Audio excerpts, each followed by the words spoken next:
Қайырлы күн қыздарым, қалайсыздар? Қал жағдайларыңыз қалай? Осылай мендегі қанша күннен бері сіздерге видео түсірем деп осы озвучкамен салам деймін ғой. Сол күйі қалып қояды ғой.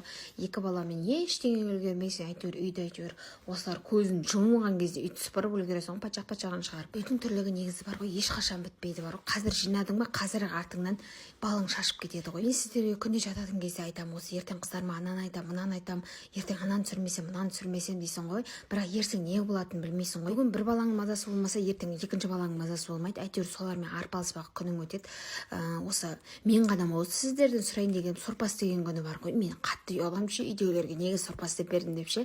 Міндетті түрде қасына бірдеңе пісірмесем, маған бір ұят сияқты болып көрінеді. Сіздерге де солай ма? Біздің күндегі қайталанатын тірлігіміз тамақ үй жинау ғой. Содан басқа тірлігіміз жоқ. Біз әйелдердің күнделікті тірлігі ұсақ-түйек көзге көрінбейтін нәрселер ғой. Мысалы, кешкісін шаршады. Кешке шаршап бір таңертеңнен кешкіден жұмыста жүргеннен кейін болмайсың, кешке балалармен бірге балалардан бұрын өліп қалып талып түсесің ғой ұйықтауға. Сол басқа өздеріңізде қандай жаңалықтар болып жатыр, комментарийға бөлісіп кетіңіздер. Кстати, менің инстаграмға тіркеліп, тиксоғыма тіркеліп, комментарий жазып белсенді болып отырыңыздар.